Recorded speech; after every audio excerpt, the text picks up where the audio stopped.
Welcome back to this wonderful series we've been doing on the prophets. Today we move on to Daniel, which Daniel is such a fun book.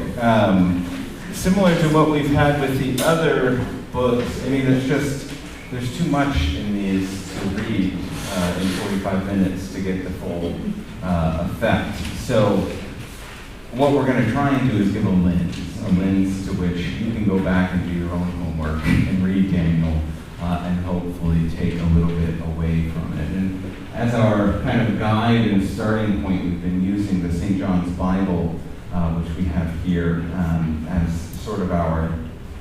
Does this sound like it's coming through correctly? Yeah. Yes, okay. It sounds strange to me. Make sure it's actually plugged all the way in.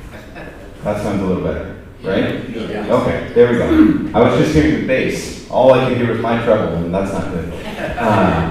So with Daniel, we get this one image from Daniel. It's only 12 chapters, so if you remember Jeremiah in its 52 chapters only had one image too, which I thought was a little sad. But this is a great image for Daniel, and so we're going to get to this later. This is in chapter 7, and it's called The Vision of the Son of Man. So we'll spend a little time with this image in just a minute. But we'll start by just kind of giving an overview of Daniel. So if you've got your outline here, if you've got your little notes that I put together for you, we're going to start looking there.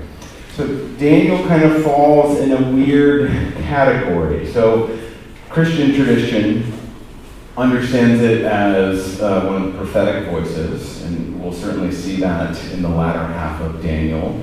But Jewish tradition, and where this falls within the Hebrew Bible, places it more within the storytelling aspects. It's not really as prophetic of a book. It's in the poetic sections of the Hebrew Bible. And so there's just a little bit of disagreement on what the purpose is of Daniel. And that's fine, but I think you'll see as we look at the structure why that is. Because you have this, the early chapters, 1 through 6, are going to be more what we'll call like court tales. So they're stories of Daniel in the court doing work, some of the stories of Daniel and his companions. Then you'll also have, after chapter 6 through chapter 7 through 12, so the second half of the book there is more of the prophetic style, almost apocalyptic. And so that's actually where we put it, is in this apocalyptic category. And we're going to spend some time with defining what that term means, because it's taken a new term, a new meaning in our modern vernacular, which I don't know is necessarily applying to everything that's going on here. What do you think of when you think of apocalypse? I think of Revelation. Revelation? Well, George, way to ruin it for everybody. No, I'm just kidding, yeah. Nuclear war. Nuclear war, there we go, that's what I was going for, yeah. So right, but George is correct as well. The actual meaning of the word is Greek, and it means to reveal. So we're going to look at that sort of understanding of what apocalyptic literature is actually trying to do, and that's the latter half. So that's kind of the two areas. You have the court tales in the first part, and you have this apocalyptic prophetic nature, which is where we're going to look at it today, and where we get our image in the St. John's Bible. So just to set a little bit of the history, we've done a lot of this, and we're not going to spend a ton of time on it today, because we're still talking about that same general time period. So we're in the Babylonian exile here. Jeremiah kind of goes up until the start of the Babylonian exile, and then ends in the middle of the exile. But we're at the tail end of it now. We're actually going to move into the fall of Babylon. So the setting of these early court tales in the chapters 1 through 6 is early, or it's in the middle of the exile and the start of the fall of Babylon, which we think happens around 539 BCE. That's a pretty good date on that. However, the time when this is written, and the way in which it is written, and the languages with which it is written, points that this is a much later text than that 539 date. So this is a text that is written hundreds of years after the time period in which it is actually describing. So we're looking at the late Persian period, so 450 to 333 before the Common Era. So I mean that's almost 200 years, depending on how you're looking at it, 200 years after the date that the actual stories are taking place. And even it could be as early or as later as the Hellenistic period, the early Hellenistic period, which is about 333 to 170. And certainly we would understand the apocalyptic sections of this book to have been written in that the later time. I'm not flipping well today, because the BCE, CE, whatever, you got it. So we're talking, the smaller the number, the later it is, right? So we probably have chapters 1 through 7 coming about 167 to 164. So a significant amount of time different than the time of period or the period of time that it's describing in the book. So that's just helpful to note. The way we kind of put that, chapters, if you flip to the back side of your sheet here, in a rough approximation, chapters 1 and then 8 through 12 are written in Hebrew. And then you also have chapters 2 through 7, which are written in Aramaic. So those court tales that are happening there, and some of the early pieces of the prophetic literature are written in Aramaic, which was one of the languages in the Persian Empire. So that's helping us to date when these are written, and it's a significant difference between the time that they're actually describing. And then another kind of just point, we're not going to spend a lot of time in the Apocrypha, but there are significant other stories of Daniel that appear in the Apocrypha, which would have appeared in Greek. So there's different understandings in terms of which denomination you're part of whether the Apocrypha is part of the Bible for you or whether they're extra-canonical. And so you'll see stories in the style of Daniel that appear in the Apocrypha. Bel and the Dragon is one that people like to look at a lot. So there's stuff in there we won't get to this morning, but you can certainly go back and read those for yourself.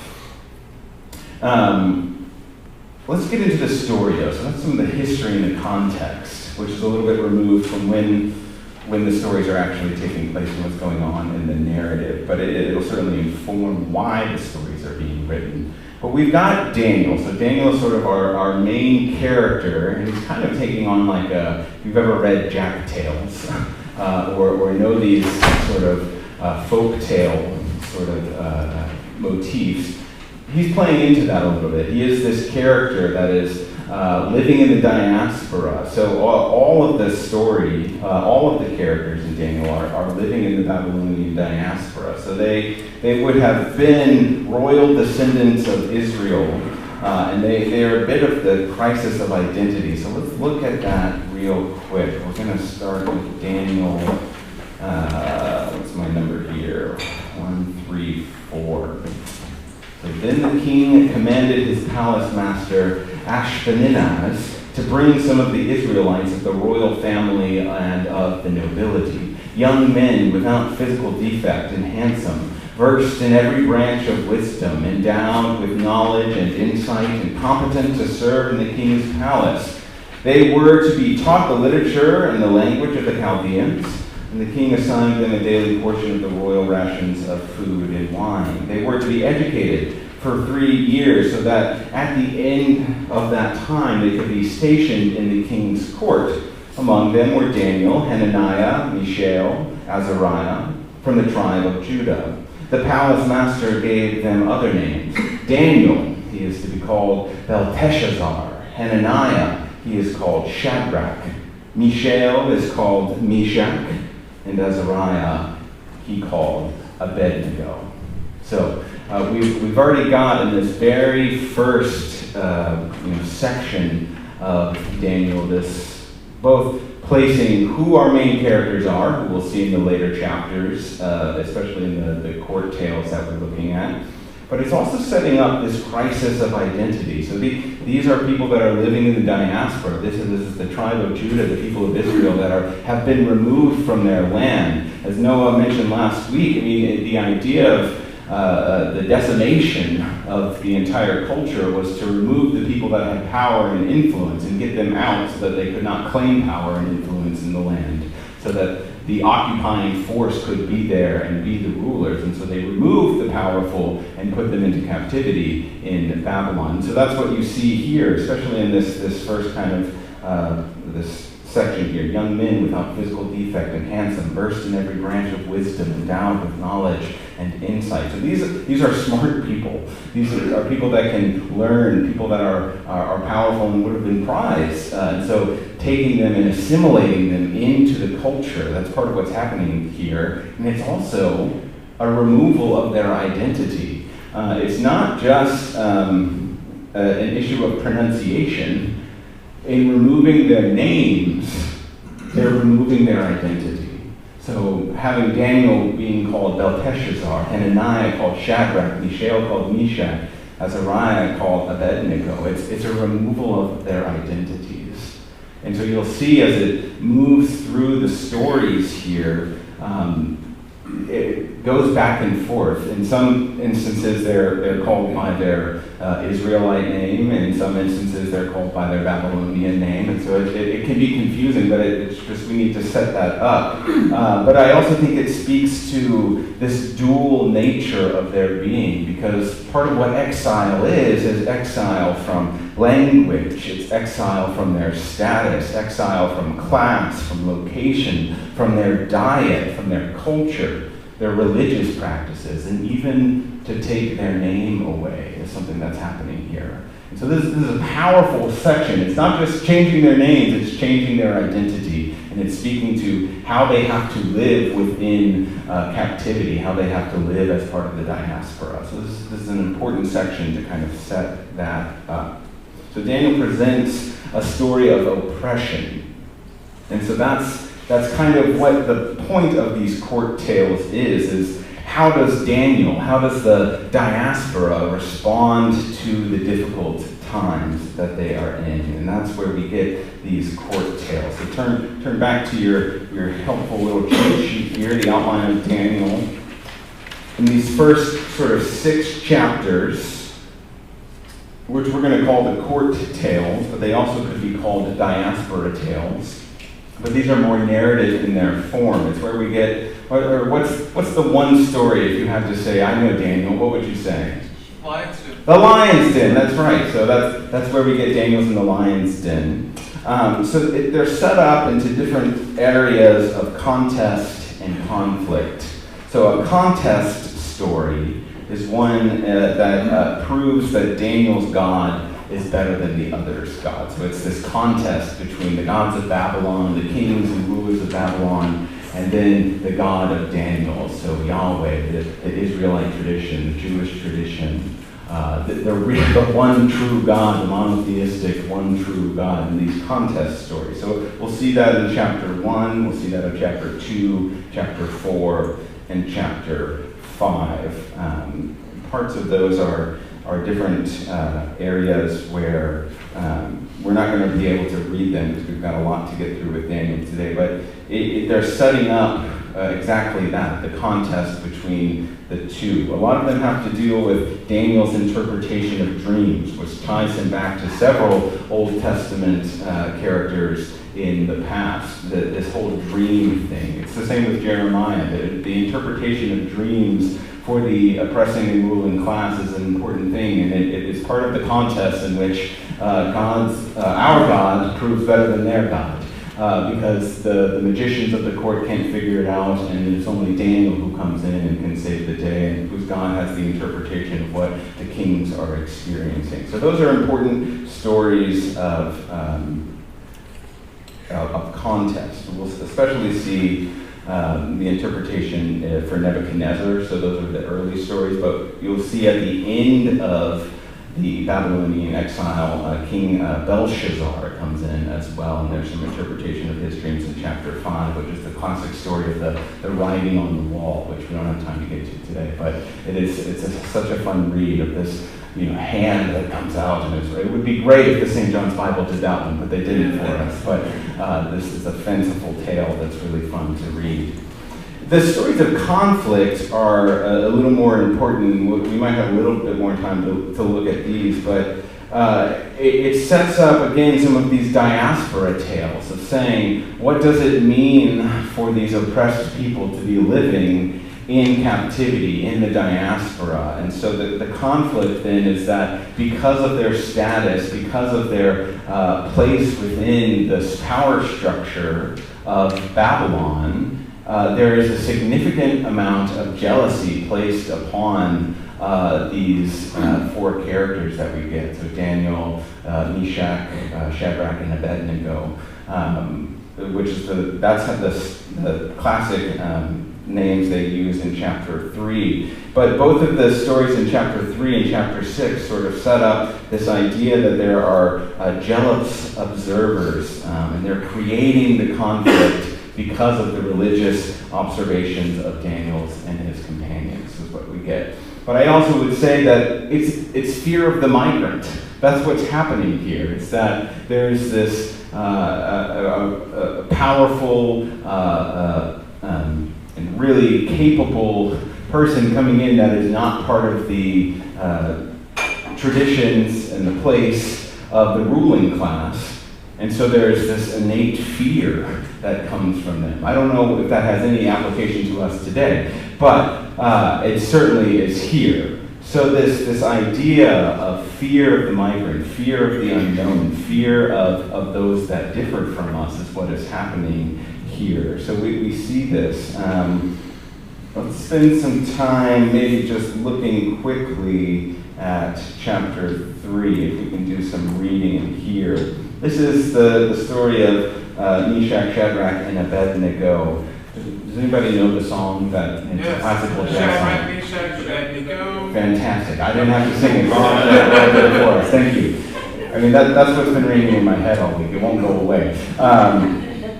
But I wonder if someone would read for us.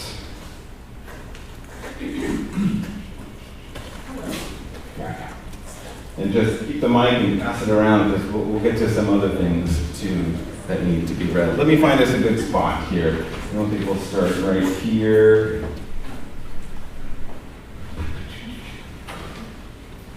Actually, yeah, let's just read from the beginning. Have at it. If is it big enough, I can make it bigger. No, it's all right. Okay. King Nebuchadnezzar made a golden statue whose height was 60 cubits and whose width was 6 cubits. He set it on the plain of Dura in the province of Babylon. Then King Nebuchadnezzar sent for the satraps, the prefects, and the governors, the counselors, the treasurers, the justices, the magistrates, and all the officials of the provinces to assemble and come to the dedication of the statue that King Nebuchadnezzar had set up. So the Right here. Okay, so the satraps, the prefects, and the governors, the counselors, the treasurers, the justices, the magistrates, and all the officials of the provinces assembled for the dedication of the statue that King Nebuchadnezzar had set up. When they were standing before the statue that King Nebuchadnezzar had set up, the herald proclaimed aloud, "You are commanded, O peoples, nations, and languages, that when you hear the sound of the horn, pipe, lyre, trigon, harp, drum, and the entire musical ensemble, you are to fall down and worship the golden statue that King Nebuchadnezzar has set up. Whoever does not fall down and worship shall immediately be thrown into a furnace of blazing fire." Therefore, as soon as all the people heard the sound of the horn, pipe, lyre, trigon, harp, drum, and the entire musical ensemble, all the peoples, nations, and languages fell down and worshipped the golden statue that King Nebuchadnezzar had set up. All right, we'll stop there just for a second. So then the next part, you'll have some setup of the next part of the story where, well, first let's focus in on what happened. So there's been the setup of the whole story here is that this idol has been made, And there's been the proclamation that if you fail to worship this idol, you'll be thrown into the fire. So that's the story. Just note that each chapter of Daniel is starting a different story. So that's kind of how they're all characterized. This has nothing to do with chapter 2, it has nothing to do with chapter 1, and further, it won't have anything to do with chapter 4. They're all individual stories.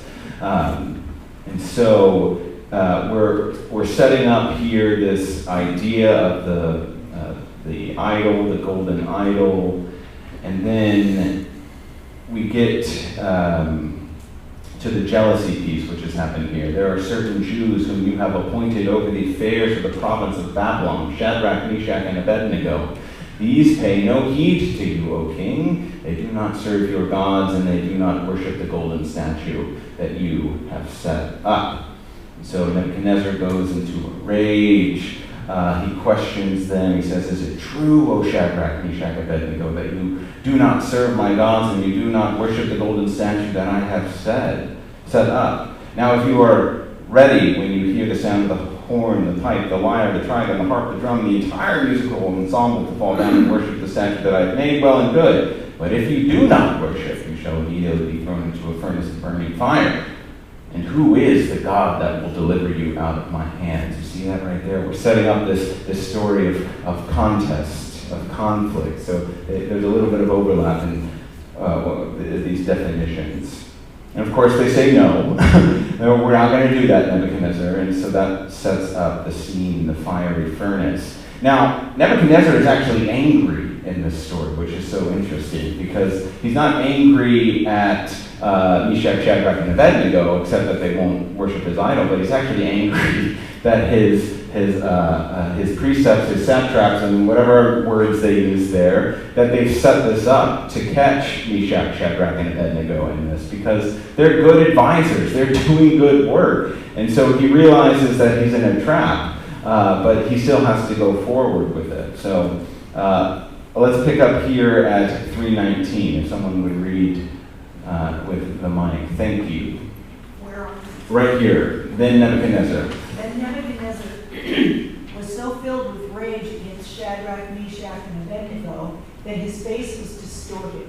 He ordered the furnace heated up 7 times more than was customary, and ordered some of the strongest guards in his army to bind Shadrach, Meshach, and Abednego and throw them into the furnace of blazing fire. So the men were bound, still wearing their tunics, their trousers, their hats, and their other garments, and they were thrown into the furnace of blazing fire. Because the king's command was urgent and the furnace was so overheated, the raging flames killed the men who lifted Shadrach, Meshach, and Abednego, but the 3 men, Shadrach, Meshach, and Abednego, fell down bound into the furnace of blazing fire. Then King Nebuchadnezzar was astonished and rose up quickly. He said to his counselors, was it not 3 men that we threw bound into the fire? They answered the king, true, O king. He replied, but I see 4 men unbound, walking in the middle of the fire, and they are not hurt, and the 4th is the appearance of a god. Nebuchadnezzar then approached the door of the furnace of blazing fire and said, Shadrach, Meshach, and Abednego, servants of the Most High God, come out, come here. So Shadrach, Meshach, and Abednego came out from the fire, and the satraps, the prefects, the governors, and the king's counselors gathered together and saw that the fire had not had any power over the bodies of those men. The hair of their heads was not singed, their tunics were not harmed, and not even the smell of fire came from them. Nebuchadnezzar said, blessed be the God of Shadrach, Meshach, and Abednego, who has sent his angel and delivered his servants who trusted in him. They disobeyed the king's command and yielded up their bodies rather than serve and worship any god except their own God. Therefore, I make a decree. Any people, nation, or language that utters blasphemy against the God of Shadrach, Meshach, and Abednego shall be torn limb from limb, and their houses laid in ruins, for there is no other God who is able to deliver in this way. then the king promoted Shadrach, Meshach, and Abednego in the province of Babylon.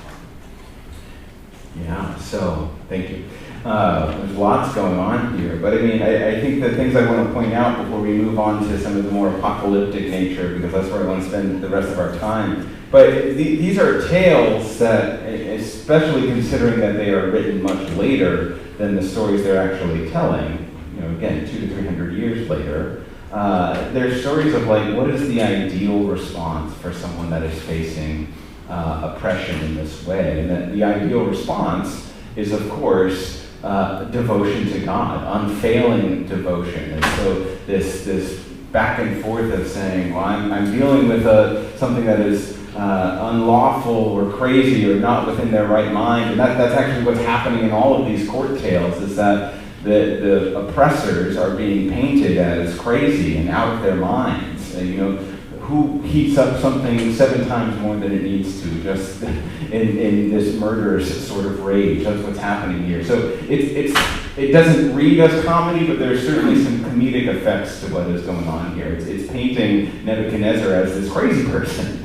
And certainly he is in this respect. But it's also telling the story of, like, what should these 3 people be doing as part of the diaspora, as people that are oppressed, as people that are displaced from their land and their God and their people and their culture? What should they do when they face this level of craziness? Which this is certainly a tale that is expounding upon what they would have experienced. So even if there are farcical elements to it, it's part of the tale of the oppression that those that were in the Babylonian captivity experienced. And so that's part of what's going on here. And painting that as a crazy, but also as the response is that you double down, you devote yourself to God, and God will not allow harm to befall. And so that's part of the story of what's going on here. So it's telling a tale of, like, what is the ideal for us when we face hardship in our lives. And it is a piece of faith. And so that's a really fun part of these stories. You'll get the same sort of ideal in chapter 6, which is the story of Daniel and the lion's den. It's a very similar structure to what's happening in chapter 3 with Meshach. I'm going to skip this section because I want us to get on to our next piece, which is this idea of apocalypse. So this apocalyptic nature. We've had our court tales. We've had this narrative feature in chapters 1 through 6. They're going to change now. We're going into a very different style of literature, a very different style of scripture. The writing is different, how we interpret it is different, the time period is different. But I think it helps to kind of set up this idea of what apocalyptic literature is trying to do. So turn with me to the side that doesn't have the outline on it, and we will read this quote together. This is from John Collins, who's written a book on apocalypse. So it says, apocalyptic literature is a genre of revelatory literature within a narrative framework in which a revelation is mediated by an otherworldly being to a human recipient, disclosing transcendent reality that is both temporal insofar as it envisages eschatological salvation, and spatial insofar as it involves another supernatural world. Eschatological refers to end time, so beyond our understanding of time. It's kind of eschatology, that's what that word is pointing to. So a couple things to point out in that. So revelation, that's what we talked about, this idea that apocalypse is really just the Greek word for revealing. So apocalyptic literature is about the revealing of God's plan, especially in a time where there is a lot of strife and animosity. So you've got this otherworldly being that is revealing part of what God is doing in the world to a human recipient. So in this case, that's going to be Daniel. If we looked at something like the letter of Revelations, that person is John of Patmos, who has this vision and it is revealed to him what is going on. So similar in style. So if you think of Revelations and you have read a lot of Revelations, this is going to make a lot more sense. But it's also got this transcendent quality as well. So it's looking at, it's using maybe a made-up supernatural world to tell part of the story. So we're moving back into metaphor here, which is really important. And then Judy Fentress-Williams, who is my Old Testament professor, notes that there are several characteristics of apocalyptic literature as well. So first we have the use of first person in the account. So it's more of this is what I experienced, this is what I've seen. Coded language such as animal symbolism and numerology. We'll see that when we look at chapter 7 here in just a second. Interpretation of vision by celestial beings, which is really important. Gabriel is going to have an important role in the second part of Daniel here. And then the periodization of history, so ending in the decisive triumph of good over evil. So again, these are very much written at the fall of the Babylonian Empire and into the Persian Empire, and even possibly even later into some of the Roman and Greek conflict we get at the end of that last century before Christ is what's happening here. Some really powerful worldviews are happening. There's lots of change and power. And so a decisive triumph for God is what we are looking at as all of these things in the world swirl around. And so ending the constant strife there. But we also have an emphasis on the disclosure of divine mystery. So again, that's part of the revelatory nature of saying that there is something beyond our human understanding, and I'm only giving you a piece of it. It might not make full sense, but here's what we got. So these are just some pieces that note what apocalyptic literature can do. And then that's not just tied to Daniel, that's just saying here are some things that when we're looking at that sort of literature that we should pay attention to. So let's move to 7. See if I want to say anything before we move into 7. Probably not. Yeah, let's just read a little bit. This is fun. Randall, why don't you pick up since I see you have the mic?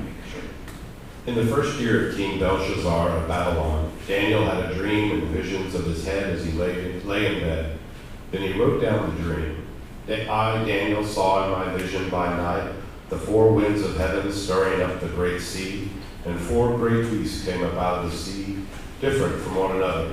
The first was like a lion and had eagle's wings. Then as I watched, its wings were plucked off, and it was lifted up from the ground and made to stand on 2 feet like a human being. And a human mind was given to it. Another beast appeared, a second one, that looked like a bear. It was raised up on one side, had 3 tusks in its mouth among its teeth, and was told, "Arise, devour many bodies." After this, as I watched, another appeared like a leopard. The beast had 4 wings of a bird on its back and 4 heads, and dominion was given to it. After this, I saw in the visions by night a 4th beast, terrifying and dreadful and exceedingly strong. It had great iron teeth and was devouring, breaking in pieces and stamping what was left with its feet. It was different from all the beasts that preceded it, and it had 10 horns. I was considering the horns when another horn appeared, a little one coming up among them to make room for it. 3 of the earlier horns were plucked up by the roots. There were eyes like human eyes in this horn, and a mouth speaking arrogantly, judgment before the Ancient One. All right, yeah. That's the title of the next section, and so we'll read there in just a second. What do we hear? Look, can we check off some of Judy Fentress-Williams' boxes here? Animal symbolism. We got some animal symbolism for sure, yeah. I would say there's some numerology going in here too. There's lots of instances of why are there 4 beasts? What is the significance of that? I don't know particularly, but that's one of the questions. There, Do the 4 elements. it could be. I mean, it could be lots of different things that we're looking at. No, I turned it off. Who wants to listen to me anyways? So we've got that. It's this first-person account, so we're certainly seeing that. The celestial being hasn't come in yet, but part of the revelation of this is certainly happening from a celestial being.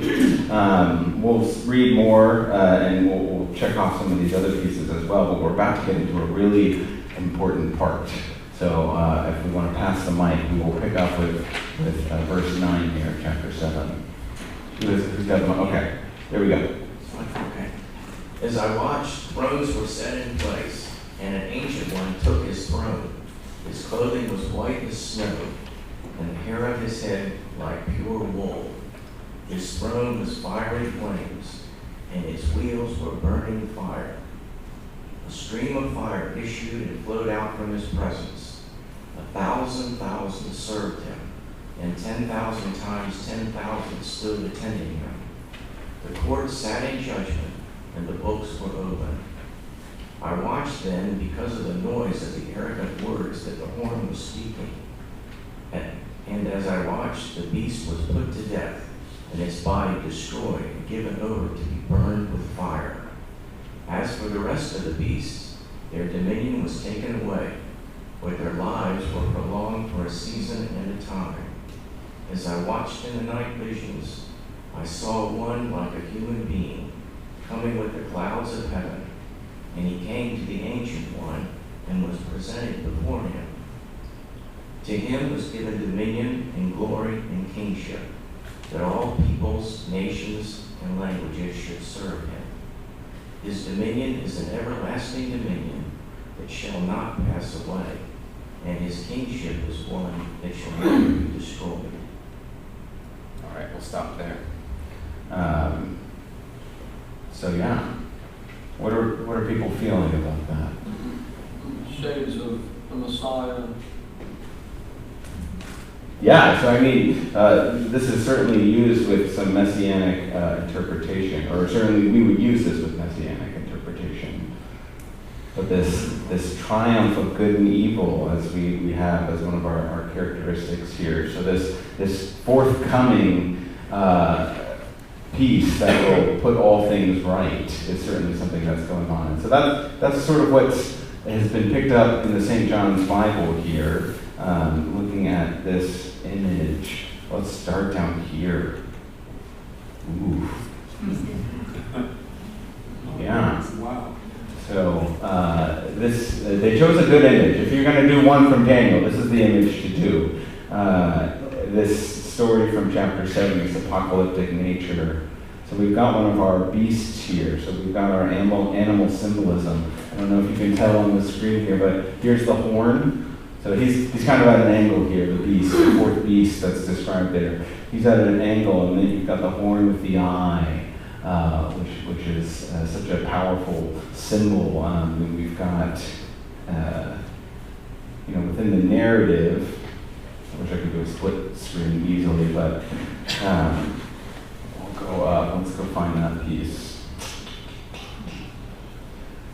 After this, I saw in the visions by night a fourth beast, terrifying and dreadful and exceedingly strong. It had great iron teeth and was devouring. Maybe I can't do a split screen. Let's see here.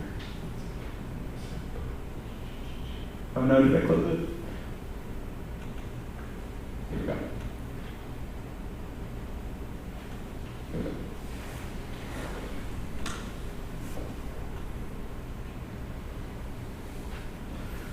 After this, I saw in the visions by night a fourth beast, terrifying and dreadful and exceedingly strong. It had great iron teeth and was devouring, breaking in pieces, and stamping what was left with its feet. It was different from all the beasts that preceded it, and it had 10 horns. We don't need to count these, there's probably 10. I was considering the horns when another horn appeared, a little one coming up among them. To make room for it, 3 of the earlier horns were plucked up by the roots. There were eyes like human eyes in this horn, and a mouth speaking arrogantly. So you can see the teeth there, you can see the eye. And then we get to this judgment. And so let's move to, I don't need to zoom in anymore. We don't need to see it. It's good enough. Then we got this vision of the Son of Man that's happening as well. Get control, I promise. I don't know if this is by design or if it's just the bleed through of the words on the back page, but can you see the little lines that are appearing here? It's very cool as we're talking about this kind of prophetic and apocalyptic tradition of telling of words, that within this image you can see some of the words that are making up the story. So again, I don't know if that's by design, but it certainly helps. But so then we've got this section, let's start right here. As I watched in the night visions, I saw one like a human being coming with the clouds of heaven. And he came to the Ancient One and was presented before him. To him was given dominion and glory and kingship, that all peoples, nations, and languages should serve him. His dominion is an everlasting dominion that shall not pass away, and his kingship is one that shall never be destroyed.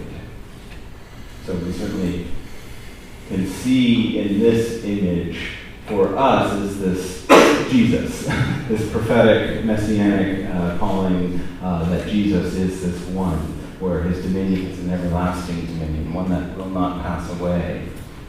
To him is given dominion and glory and kingship, that all peoples, nations, and languages should serve him. So that's certainly how we would read into this, but I think it's just as important to note that for the writer of Daniel, and for the people experiencing Daniel, this is something that is to be coming. This hasn't happened yet. So this is part of their faith and hope in God in this telling of this apocalyptic tale, is this great desire to be delivered from captivity. And so that's what's so interesting about the two natures of Daniel, is that you have these first stories that say, look at how good God is. He always gets people out of these tight jams. And then it has this story of the already and the not yet, this liminal space of this is all going to happen into the future.